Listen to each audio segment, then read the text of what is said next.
दोस्तों लगभग सुबह के लगभग 9:30 बज चुके थे और पुलिस के पास एक कॉल आती है कि एक डेड बॉडी पाई गई है।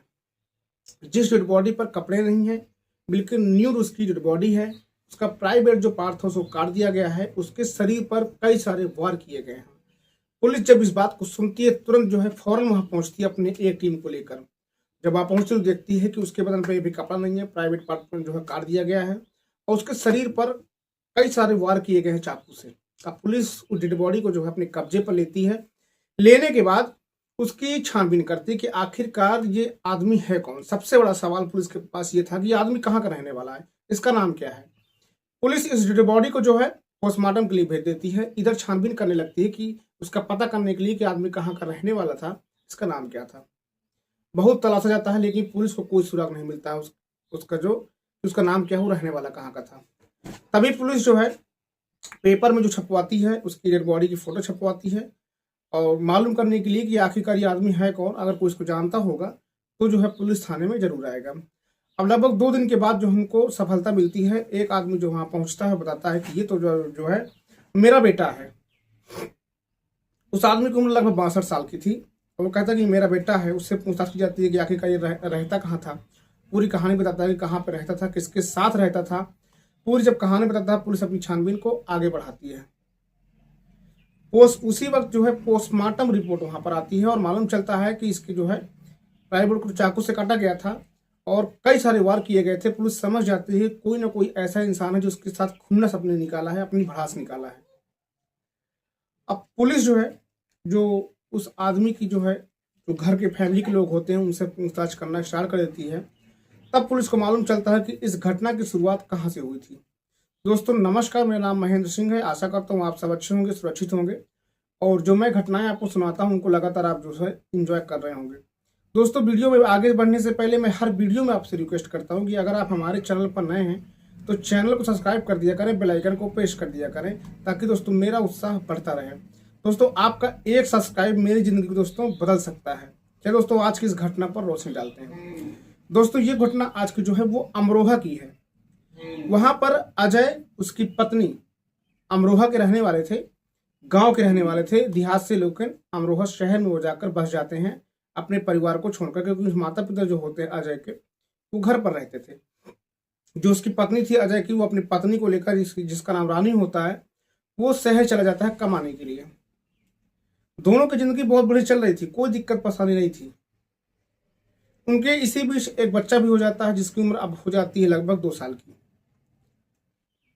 रानी जो होती घर का काम संभालती, जो अजय होता वो अपना एक फैक्ट्री में रहकर काम किया करता था। दोनों के बीच में ना कोई प्रॉब्लम थी ना कोई दिक्कत थी, सब कुछ ठीक ठाक चल रहा था। इसी बीच रानी की जो है एक लड़के से मुलाकात होती है जिसका नाम ब्रजेश होता है, जिसकी उम्र बताई जा रही है कि 23 साल की थी। देखने में ब्रजेश काफी खूबसूरत था। रानी उसको देखकर अट्रैक्ट उसकी तरफ हो जाती है और उससे प्यार कर बैठती है। अब दोनों की आंखें मिलती हैं, नैना मटक्का होता है, एक दूसरे के नंबर ले लिए जाते हैं। अब दोनों जो है आपस में बात करना स्टार्ट कर देते हैं। रानी ब्रजेश को फोन करती, ब्रजेश रानी को फोन करता। हालांकि इनके प्रेम प्रसंग की जो घटना थी, जो कहानी थी, जो उसका रानी का पति था अजय, उसको कुछ भी भनक नहीं थी। वो नहीं जानता था कि आखिरकार मेरे घर पे क्या होता, क्योंकि वो सुबह फैक्ट्री के लिए निकल जाता और फैक्ट्री से शाम को वापस आया करता और दिन में इसके घर में क्या और उसे कोई भनक नहीं थी, क्योंकि किराए पर रहता था। घर में इसके अलावा कोई, उसके पत्नी के अलावा कोई नहीं था। सिलसिला आगे बढ़ता है और कहते हैं ना कि चोरी आप कितना भी कर लीजिए एक दिन सामने खुलकर जरूर आती है। अब एक दिन की बात थी कि जो अजय होता है वो किसी जो है काम से जो है घर वापस दोपहर में लौट आता है। अब देखता है कि न रानी घर पर है न उसका बच्चा घर पर है, घर में ताला बंद है। अब वो रानी का फोन लगाता है, रानी फोन पिक करती है, पूछता है कि तुम कहाँ हो, तो बताती है कि मार्केट में हूँ।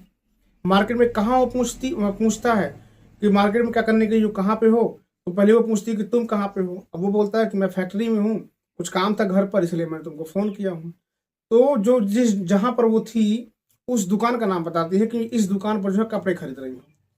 अजय तुरंत उस दुकान पर पहुंचता है लगभग 15 मिनट के अंदर, लेकिन वो वहां पर नहीं होती है। अब वो उसको ढूंढना शुरू कर देता है कि आखिर ये है तो है कहाँ। बहुत ढूंढता है लेकिन उसका कुछ पता नहीं चलता कि आखिर मार्केट में मेरी पत्नी है कहाँ। अब इधर उसकी पत्नी घर चली जाती है। अजय भी घर पहुंचता है, उससे पूछता है कि तुम मार्केट में थी कहाँ। तो बताती है कि कपड़े खरीदने के लिए गई थी बच्चे के लिए, लेकिन कपड़े अच्छे मिले नहीं, इसलिए मैं खरीदी नहीं और घर चली आई।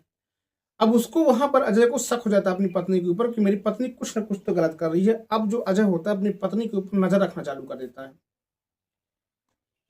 खुदा ना संयोग की दोस्तों, एक दिन पत्नी को, जो अजय होता है अपनी पत्नी को ब्रजेश के साथ रंग हाथों पकड़ लेता है, रिश्ते बनाते हुए एक रूम के अंदर उसका पीछा करता है। वहां पर रूम तक पहुंचता है। रानी को बिल्कुल भनक थी नहीं कि मेरा पति मेरा पीछा कर रहा है।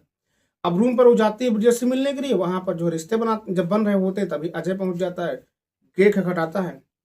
ब्रजेश को मालूम था नहीं कि आगे कौन आ गया। गेट खोलता है तो देखता है कि दोनों अधनग्न अवस्था में जो है उस कमरे में थे।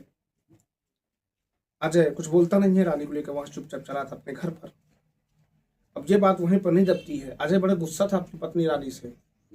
वो कहता तुम्हारे अंदर बहुत गर्मी है, तुम्हारी गर्मी जो है मैं शांत करता हूँ, और अपनी पत्नी को पूरी तरह से न्यूट करता। न्यूट करने के बाद जो है उसके प्राकृतिक और अप्राकृतिक तरीके से जो उसके साथ संबंध बनाता, रिश्ते बनाता, ताकि जो है 4 जगह बाहर जाकर मुंह न मारे।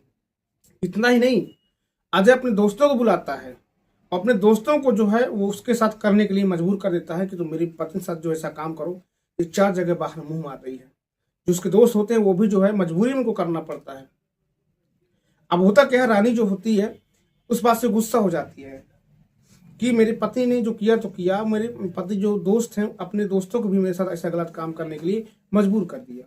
अब होता क्या है, समय यूं ही गुजर, चुपचाप जो है जिंदगी दोनों कट रही थी, एक ही घर में रह रहे थे, लेकिन रानी के अंदर जो है खुन्नस पाल के बैठी हुई थी अपने पति के खिलाफ।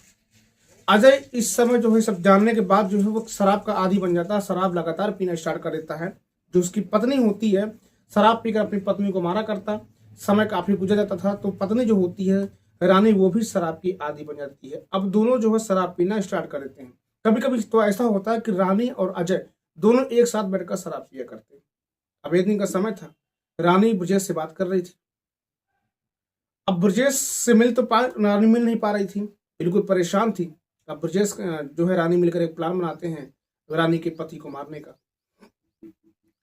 ब्रजेश कहता है कि तुम अपने पति को पहले शराब पिलाओ, क्योंकि तुम भी शराब पीने लगी हो, उस शराब में जो नींद की गोलियां डाल दो। रानी अपने पति के साथ बैठकर शराब पीती है, उसमें नींद की गोलियां डाल देती है। जब अजय बेहोश हो जाता है, रानी जो होती है वो ब्रजेश को फोन करके बुलाती है घर पर। ब्रजेश और जो रानी होते हैं अजय को एक गाड़ी पे ले जाकर लगभग घर से 40-50 किलोमीटर दूर जो है उसको ले जाकर फेंकते हैं। उसका प्राइवेट पार्ट काट देते हैं, उसके पूरे कपड़े उतार देते हैं। और जो रानी होती है इतना गुस्सा होती है अपने पति से कि अपने पति के शरीर पर वो चाकू से कई वार करती है और उस बॉडी को वहीं फेंक कर दोनों लोग चले जाते हैं। ब्रजेश अपने घर चला जाता है, लेकिन जो रानी होती है वो अपने मायके भाग जाती है उस जगह से, ताकि किसी को कुछ शक ना हो कि मैंने इसको मारा है या मेरे ऊपर किसी को शक आ जाए पुलिस का। अब जब पुलिस को बॉडी मिलती है, शिनाख्त होती है कि आखिर कौन है, उसके पिता पुलिस थाने में पहुंचते हैं, अजय के बताते हैं कि मेरे जो अजय था, मेरी जो बहू थी वो रानी और अजय दोनों एक ही घर पे अमरोहा में रहते थे, किराए के रूम पर। कैसे क्या हुआ हमें कोई जानकारी ही नहीं है। अब जब किराए के रूम पर अमरोहा पुलिस पहुंचती है तो वहां पर ताला बंद था, क्योंकि जो उसकी पत्नी थी वो गायब थी। पत्नी के फोन पर फोन लगाया जाता तो पत्नी का जो फोन होता है वो स्विच ऑफ होता है। अब उसके बारे में पता किया जाता है, कॉल हिस्ट्री निकाला जाती है कि किससे किससे बात कर रही थी, तो उसमें एक नंबर मिलता है ब्रजेश का। ब्रजेश को जो है पुलिस अरेस्ट करती है बात करने के लिए, पूछताछ करने के लिए। तो पहले ब्रजेश मना कर देता है कि भाई मेरा कोई इससे खास रिश्ता नहीं था, मैं नहीं जानता। लेकिन जब पिटाई होती है तो ब्रजेश पूरी कहानी बयान करता है कि मैंने ऐसा कुछ भी नहीं किया, जिसने जो किया रानी ने किया, अपने पति को रानी ने मारा। पूछता कि रानी कहाँ गई, तो ब्रजेश बताता है कि वो अपने मायके भाग गई है। पुलिस तुरंत इन्फॉर्म करती है जहां पर उसका मायका था, वहां की पुलिस छापा मारती है। वहां से रानी को गिरफ्तार किया जाता है, गिरफ्तार करके उसको अमरोहा लगाया जाता है। अब ब्रजेश को रानी को सामने बैठाकर दोनों बात की जाती है कि आखिरकार तुम लोगों ने ऐसा कदम उठाया क्यों। ब्रजेश और रानी पूरी कहानी शुरू से अंत तक जो है पुलिस के सामने खोल कर रख देते हैं कि आखिरकार इस कदम को क्यों उठाया गया। तो दोस्तों, मेरा इस घटना को सुनाने का उद्देश्य सिर्फ इतना था कि आप जहां भी रहें सुरक्षित रहें। रानी को अजय के साथ नहीं रहना था तो रानी पुलिस का सहारा ले सकती थी, अपने पति को तलाक दे देती, ब्रजेश के साथ रह सकती थी, लेकिन उसने गलत कदम उठाया अपने पति को मरवाने का। अब पति को मरवाने के बाद जो है ब्रजेश की जिंदगी खराब हुई, रानी की जिंदगी खराब हुई। सबसे बड़ी चिंता की बात यह है कि जो अजय और रानी का बच्चा था, सबसे बड़ी प्रॉब्लम जिंदगी में उसको आने वाली है, क्योंकि अजय इस दुनिया में है नहीं, रानी जिंदगी भर अब जेल काटने वाली है, तो अब उसके बेटे का ख्याल कौन रखेगा? सबसे बड़ी जो चिंता की बात है वो यही थी। दोस्तों, इस घटना को सुनाने का उद्देश्य सिर्फ आपको जागरूक करना, सुरक्षित करना था, ना कि किसी को दिल को ठेस पहुंचाना मेरा उद्देश्य रहता है। इस घटना को सुनकर आपकी क्या राय है, कमेंट बॉक्स में जरूर बताइएगा।